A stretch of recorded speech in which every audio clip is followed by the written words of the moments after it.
Ertaman uyg'ondik. Normalniy uyg'onishimiz kerak edi. Nafas olyapmiz. Normalniy. Hojatga kirdik, katta kichigidan bo'shandi. Normalniy bo'lish kerak. Ne'matlar shunaqa ustimizda ko'p va doimiy turganligidan uni ne'matlik ham esimizdan chiqib qoladi.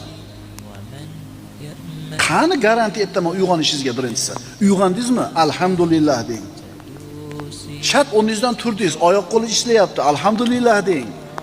Hojatxonaga borib turib bemalol ichganingizni chiqardingizmi? Alhamdulillah deng. Birodar, bu ne'mat qanaqa ne'mat ekanligini shu narsadan ajralib qolganlardan so'rang-da.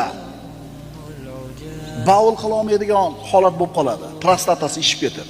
3 kun, 4 kun bavul qila olmaydi. Oxiri shu trubasini tiqib CD'ni chiqarib olgandan keyin shunaqa rohatlanadi. O'ylanib ham qo'ymaymiz-a?